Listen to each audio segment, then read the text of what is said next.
Hi, everybody. Welcome to my channel. Listen, you guys, I want to talk about what's happening with this lady, Mihlali Nobavu, who actually came out with the video that she posted on TikTok talking about how she had a really bad experience working at the restaurant where they were underpaid, but in fact, they were being charged for all sort of things. The one day when she worked, she actually ended up owing a restaurant 100 rands. Okay, how am I going to go to work and when I come back, there is no positive in my bank account? Instead, there is a negative. Ridiculous stuff. Okay, so she posted like a two-part video on her social media, and then you guys, she came back with another part because after the restaurant saw what she had posted on social media, they came back to offer her money to take down the post, but she refused.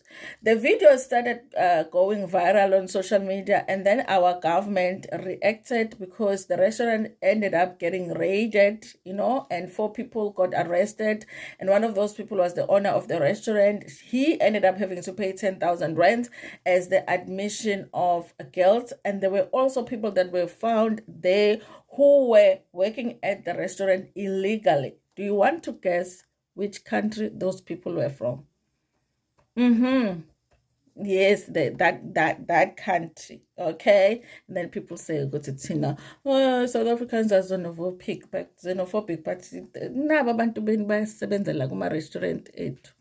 So you guys, listen, I do like the fact that our government reacts so fast now. It's like a new thing. Okay, our government of national unity must be working because there's something different about our government this year, you guys. But I do feel like, you guys, that South Africa has to get to a point where our government doesn't only react, because if I, as Untandom Legend, know what people are getting exploited at this restaurant and I'm not a government, okay, the government should also know. People that work in our government should also know. So they should actually be doing these raids, not as the reaction to a person posting a video on social media, but also just they must initiate them, because we know that there are spaces where people get exploited. Then the government needs to do what they need to do to protect our people. Okay, not so long ago, we were at a restaurant with my husband, okay, because we like some Indian curry. So we go to this very informal restaurants, we eat some very nice curry, one of those where you go to the counter, buy the food, tell them what you want, you pay everything, and then you sit down, okay? Now, when we're sitting down, this lady comes, just young girl, comes and serves us the food, and then, when they check on you, are you okay? Do you need something to drink? What, okay?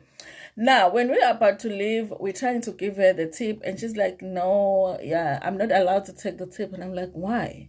She's like, no, if you want to give me a tip, you have to give it to him, and points at him like he's the boss, that Indian man over there. I'm looking at him like, girl, I want to give you a tip. So is that man going to give you this money? The lady just laughs and said, no, just give it to him.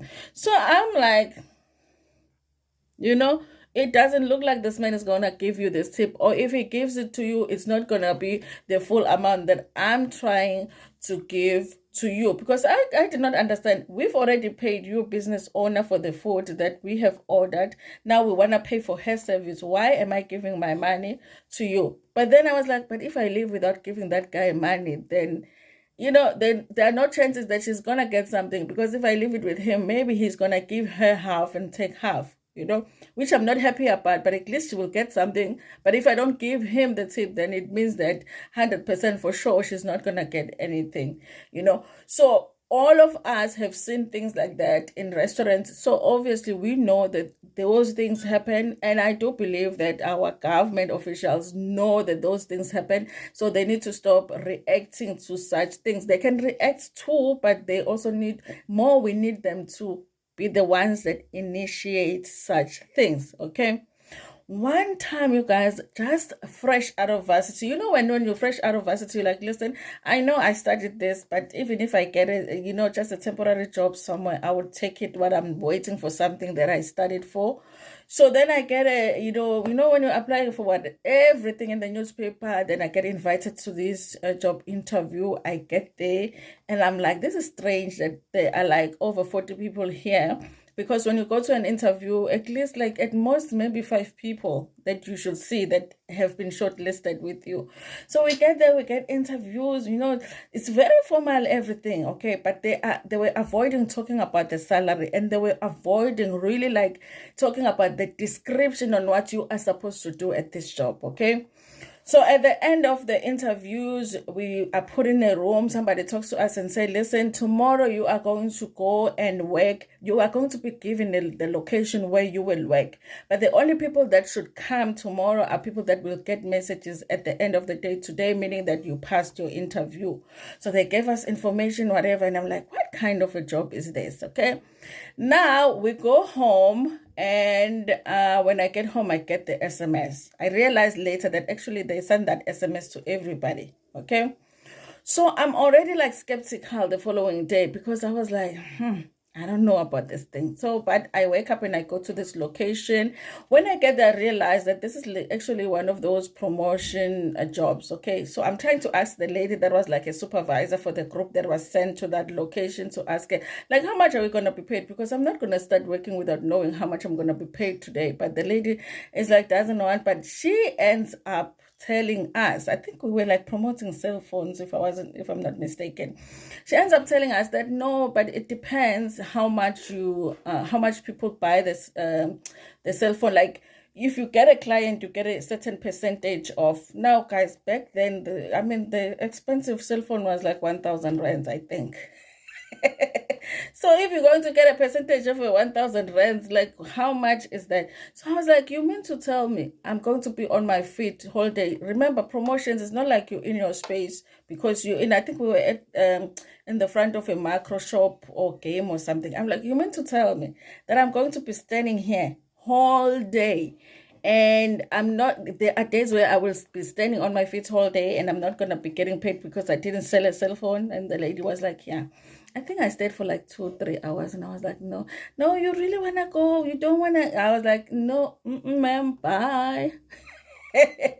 Because, guys, people can really use the fact that you are desperate for a job to just rob you. Okay, I need a job now. I'm gonna spend money to come to work when there is no guaranteed salary for a day. Like, there's no basic salary. I have to sell this cell phone, which I'm not even good at. Okay, no, ma'am. Okay, that's how I resigned from that job. Anyway, you guys, I'm going to play a video here just in case somebody didn't see what the lady was talking about. And also at the end, you guys, I do play another video where they are talking about what was happening during the raid. We do appreciate the fact that our government has reacted so fast, but we do hope that they do more of these raids in other restaurants as well, even if the employees haven't complained about the service or about the treatment. They just need to go and check. Okay, anyway, you guys, thank you so much for watching this video. Please like it before Pumegona, share it with your friends, with your family, and even with strangers. Guys, the restaurant that I'm about to expose, I'm sure they've broken every right at the Labor Relations Act. Just opened, it's in Menlyn. I've been working there for a few days now. So what happened is I went for a job interview. I showed them my CV and my socials, and I was hired on the spot. And then they told me that I should buy a uniform for this job, right? So a cross belty, a white shirt, black shorts, black apron, black shoes. I was like, okay, you know what? It's fine. I'm going to buy those things because I'm just grateful that I got the job. It was a bit for me at first because I was like, I've worked at other places previously and I've never had to buy my own uniform. But I was like, hey, it's whatever. I went to work the next day and then there was just like, oh, guys, there were more things piling up. As waitresses, Zitibana, we have to buy our own equipment, right? I didn't know about that. So basically, equipment is a bottle opener, a cigar cutter, ndona enye, e cigarette lighter, cigar lighter, Yeah, boy, like you buy all of these things yourself out of your own pocket. Mind you, I had just spent 1,000 rand on just the uniform, excluding alterations, excluding the transport fees, and now I have to buy the equipment myself. But I was like, you know what, it's fine. This was 10 years into because ndiyafuna usebenza.